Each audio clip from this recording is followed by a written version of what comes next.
Hi there, happy 4th of July. This is our video lecture for week 2. I just want to run down what is expected for this week, so I hope you'll watch this.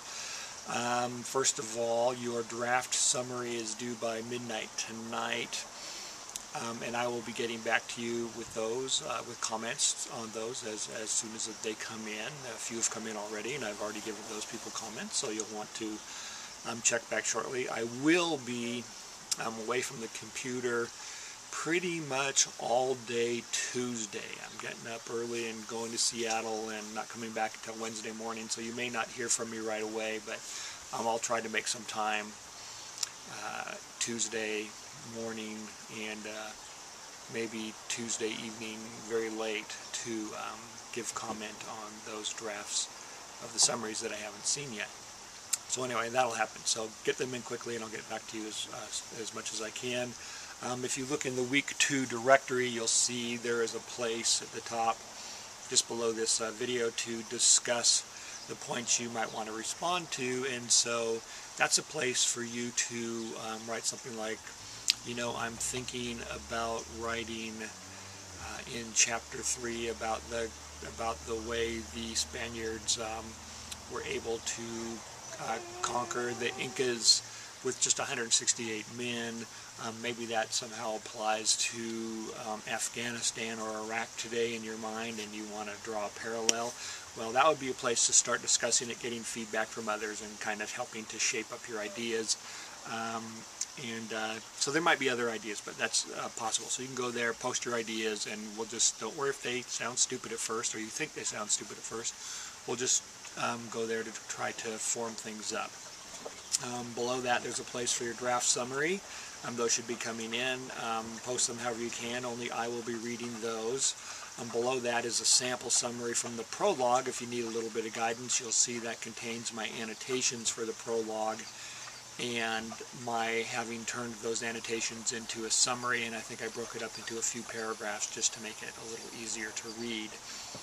It's easier for people to read several small paragraphs as opposed to one big paragraph, so that's why I've done that, and that's probably why you should do it as well. Below the sample summary there is a place to put your summary response drafts for review. Now if you're working with chapter 1, I want you to put it in the chapter 1 forum, chapter 2 forum, chapter 3, so on and so forth, and I would like you to respond to the chapters that you are working with. So if you're writing about chapter 3, I want your essay to go into chapter 3, and I want you to give feedback to people who are also working with chapter 3. That's so you have a better sense of what to tell them about their summary, first of all, and you can also get a sense of how is my summary working in comparison to theirs. Did I leave something out? Have I included too much of some concern? Whatever it is, so you can just do a comparison of the various summaries, and that should help you do a solid summary. So anyway, and those are done on a first-come, first-served basis. I want you to provide 2 responses. Right below the forums for the drafts for review, you'll find the summary response review guidelines. I want you to use those in responding, and I want you to write out thorough, thoughtful responses to help people. And what you do essentially is you are asked to give each component a score from 0 to 4 and then explain why you gave them that score. So for instance, you might have opened up a draft to respond to and it does not contain an introduction in any way, shape, or form. You will then say, well, I'm giving you a 0 for your introduction because there is no introduction, and you know, that kind of thing. If it's a fantastic introduction, you say I'm giving you a 4 for an introduction because I can't think of anything I might have done better. But it will be better if you take your response, you say you've done, you know, you've provided the author's name and book title like you're supposed to. You've given us a thesis statement that makes it clear what you're going to address in the response. You've provided a little background or context that sets up the response. So you know, even if you're saying it's great, explain why it's great. That kind of thing, and hopefully, and if you got any questions there, you can help with that.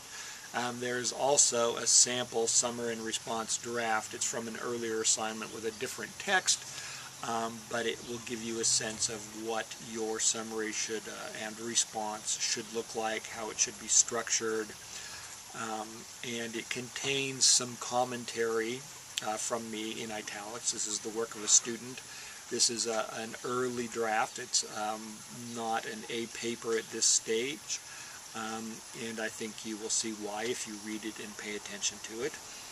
So, you know, it should be helpful. You know, these are all things here to help you out. So, to sum things up, there's a place in the course to discuss possible response points, a place where you can put your draft summaries, a sample summary to help you if you're still at that stage. A place to post your chapter summary and responses for review. Those are due by midnight Friday. I think that's the 8th. I will not be reading those as I've read your annotations and summaries. This is where you guys help each other out. You are to have those responses back to writers, I believe, by Monday the 11th at midnight, and then a couple of days later you'll submit it to me for a full-fledged response, and we will be on to the second writing assignment. So you may want to review the assignment in week 1, just so you kind of bring things together. We're still doing that week 1, the task we started there with the annotations, the summary, and the responses kind of thing. So it could be wise to review that material, as well as to give a good look into the material that has been posted for this week. So, as usual, if you've got any questions, email me, and I will get back to you. Actually, I will. I realize I don't have questions for week 2 space in the week 2, so I will add that as soon as I turn off this video. So, if you've got any questions about what's to happen now, put them in there. I suggest that when you do have questions, I received an email, somebody asked for clarification. I am not going to restate everything that's in these videos or retype up everything that's in the assignment. If there is something you don't understand, right, I'm not exactly sure how I'm not exactly sure how the response points should work. I've read the material on the response points and it says blah blah blah, and so I think what I'm going to do is yada yada yada, and so explain both of those blah blah blah and yada yada yada sections as fully as you can, and I'll know exactly what you know, and I will be able to kind of fill in the gaps. But this is something you need to do as a student, particularly in an online environment. You need to explain what you know or explain what you think is how the assignment should work, and then that way I can see what you understand and don't understand, and then we can have a dialogue that gets you to a higher point of understanding. So once again, happy 4th of July. I hope you get time to enjoy yourself today. I'm hoping I do too. It's almost noon already. And I will see you all online. Bye-bye.